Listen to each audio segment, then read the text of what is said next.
Hey, I'm Brittany. I'm a recovery coach, and I help people reverse chronic symptoms, things like chronic fatigue, pain, long COVID, food sensitivities, chemical sensitivities, POTS, and all the debilitating and mysterious symptoms that nobody can seem to explain.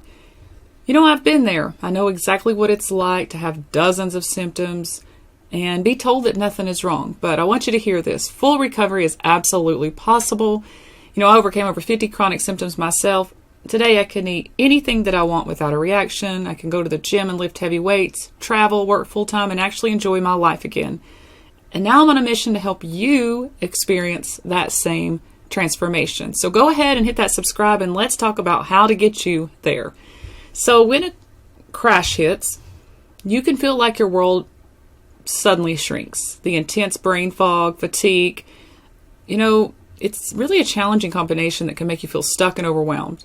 And it's just an exhaustion that feels like every cell in your body is being asked to run on empty. One moment you might be having a decent day, and the next day you might have a ton of symptoms. And it may be so intense that even thinking feels like a workout. So the experience, which is known as post-exertional malaise, or PEM, is a hallmark symptom of chronic fatigue syndrome. It's a full body physiological response that can leave you feeling isolated for days or even weeks. So if you're in that place right now and you're lying there feeling this full weight of illness, I want you to know that you're not alone and you have more power to this than you think.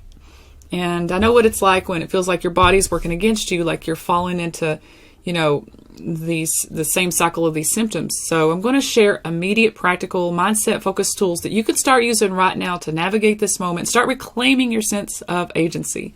So we're going to walk through the 5 steps that you can take immediately to help stabilize your system, find strength, even in the middle of a crash. And the very first thing you do is an act of profound self-empowerment. It's not about fighting, it's about anchoring. So the first and the most powerful step, it's definitely not a supplement or a diet.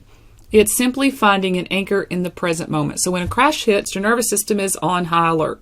It's sending threat signals and has initiated a shutdown to protect you. So your heart might be racing, your thoughts are racing, your body's tense, and in this state your mind is trying to make sense of the danger, often by spinning stories of doom and performance. So before we can work with the mind, we have to speak to the body in a language it understands, which is a language of safety. So your anchor is a simple, neutral sensation that you can focus, you can bring your focus on. This doesn't have to be a strenuous exercise like deep breathing or anything like that, because that's probably too much in the middle of a crash. So we want gentle, mindful observation. Start by just noticing where your body is, making contact with the surface beneath you. Maybe you can feel the couch underneath your legs, your back, your head. Don't try to change anything, just notice it. This simple act is a practice of choosing where you place your attention and a way of responding to your symptoms by shifting your focus away from panic. So by focusing on a single neutral sensation, like the feeling of a blanket on your skin, the weight of your body being held, you're sending a direct signal to your nervous system. You're telling it right there, right here in this moment, I am safe, I am at ease. And this act interrupts the pain cycle and halts the spiral of negative thinking. And fear lives in the what-ifs of the future, but the sensation of the bed supporting you is happening right now, and it grounds you in the present moment, pulling you out of the scary story that's in your head and into the simple reality of your body. So stay with this for a few minutes and your mind will wander, and that's absolutely normal. But when it does, just gently guide it back to the neutral sensation. This isn't about instantly making symptoms disappear, but it is about creating an island of calm in the middle of a storm. This island, this anchor is your first step in taking your power back, because it proves that even when your body feels overwhelmed, you still have the power to choose where you place your focus. It is a quiet declaration that you are on your own side. So once you've found a small sense of grounding, the next step is to mindfully navigate the emotional wave that comes with the crash. So when your body enters this protective state, it's not just physical. You get this flood of emotions of grief, hopelessness, frustration, all of the surface, they come up. And I know this feeling all too well, this frustration of another canceled plan, the anger at feeling so limited, will I ever get better? And our first instinct is to often to fight these feelings, to push them down because, We're always told to stay positive, but resisting this emotional wave is a form of exertion that uses precious energy. So the most powerful thing that you can do is to allow the feelings to be there. And this is where the spiritual practice of surrender becomes an act of strength. So, I'm giving you full permission to have an emotional release. In fact, it's not just allowed, it's necessary for healing. So give yourself permission to feel it without judgment. And you aren't weak for feeling hopeless or a failure for feeling angry. You're a human having a completely valid response to a very challenging situation. So here's a practical way to do this. As you lie there, just name the emotions as they come up. You don't even have to get lost in their story. Just simply acknowledge them. This is fear. This is anger. This is grief. And by naming them, you create space. You aren't the anger. You're the one observing or experiencing the anger. You aren't the fear, but you're the one observing the fear.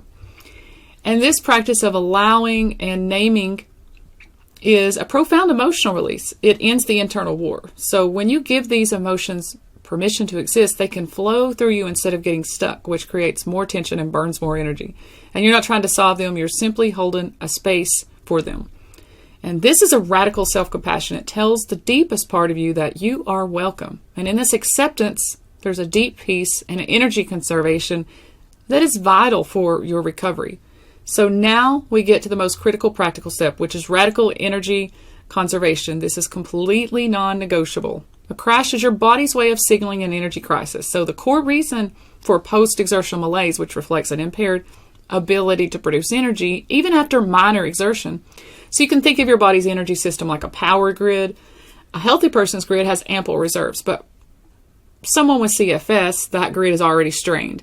And a crash is a forced power down initiated by your body to prevent a complete system overload.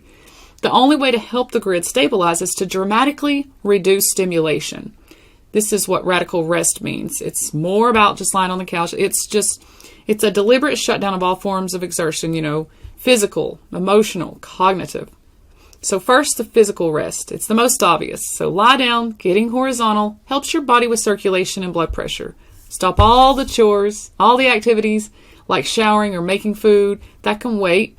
And you just make time for yourself. It isn't pushing through. It's wisely pausing. Second is cognitive rest. This is just as critical. Your brain is a huge energy user. During a crash, mental tasks are a form of exertion. This means no complex problem solving, no stressful calls, and it also means being mindful of your media consumption. So a tense movie or scrolling on the news can be absolutely draining. So reducing sensory input is key. So if it's important that you just reduce stimulation. Third is emotional rest. We begin this step by allowing your emotions. You stop spending energy fighting them. Continue practicing this. If you find yourself in a loop of worry, gently guide your attention back to the anchor from step 1. You can choose not to spend energy on those unproductive mental cycles. This concept of staying within your energy envelope is the cornerstone of managing CFS. So during a crash, that envelope is tiny. Your job is to honor that limit. This is not laziness. It's essential medicine. So every bit of energy that you save is energy your body can redirect towards repair. You're actively partnering with your body's healing process. So the next step is the mindset shift. When your body's resting, we can now turn our attention to the mind. During a crash, the mind's default can be panic. So a single thought of I've ruined my progress or I'm back to square one can trigger a cascade of fear, pouring fuel on the fire of the nervous system's threat response, potentially making it worse. So this crucial mindset shift is to move from panic to compassionate acceptance. And acceptance is not giving up. It doesn't mean, that you have to give it up, to get better. It means accepting the reality in the moment that you can respond effectively. And you first have to see where you are with clarity and calm. This is so powerful. So a powerful technique here is just to reframe your symptoms. Instead of seeing your fatigue and pain as a sign that you're broken, try seeing them as signals from just a dysregulated or a hypersensitive nervous system. Think of them as glitches in an overloaded computer.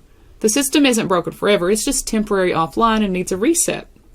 And this view depersonalizes the experience. It's not who is broken. It's the process. You have power to influence it. So another key mindset shift is to release the need to measure and judge. So don't compare this crash to the last one. Don't track how long it lasts. So when you're constantly measuring, you're living in a state of resistance, which, makes it worse. And your only focus is what you can do right now to support your body. And finally, adopt a simple, just a neutral attitude to gently guide your thoughts. Something like, this is temporary. My body is communicating a need for rest. My only job right now is to rest. This isn't about, it's not about forced positivity, but it is about choosing thoughts that create calm over chaos. And a crash isn't failing. It's a powerful messenger showing you true limits so that you can learn to work with your body. So by shifting your mindset from panic to calm and compassionate observer, you reclaim your sense of inner power. So once you've anchored, released, rested, and shifted your mindset, the final step is to give your body the easiest possible fuel for repair. It's important that you are eating healthy. Nutrition and hydration are vital for CFS or long COVID or any of the other illnesses related to it. So first, hydration, because dehydration, it just worsens every symptom. Keep a large bottle by your bed, or if you can, add a pinch of sea salt or electrolytes to support your nervous system and blood volume. And sipping regularly is much easier on your system than drinking a whole bunch. But when it comes to food, just think simple, easy, like you have the flu. Just don't eat a whole bunch, but you need things that are gentle on your digestive system and require zero preparation. So it's a time to just embrace convenience and ask for help. You might want to have some, just some bone broth that you can heat. That's a really great option. But, likely you can have some help for somebody when you're in these severe situations. Hopefully you have some help. If you don't, then it's important that you prep some food. So things like rice cakes or, just eating small amounts of protein is so much better for your energy than trying large meals. So yeah, just try to reduce sugar and caffeine and things like that. So this empowering part is a step of learning to receive. Asking for help can be challenging, especially if you're used to being independent. But I know, because I'm like that, so I know how it is. But allowing someone to bring you a bowl of soup is an act of humility and interdependence. And it acknowledges that you're a part of a community and you're worthy of care. So this is so important that, and it's just temporary. But yeah, these 5 steps, the physical anchor, the emotional release, the energy conservation, mindset shift, and the gentle refueling are your immediate toolkit for navigating CFS crash with greater ease.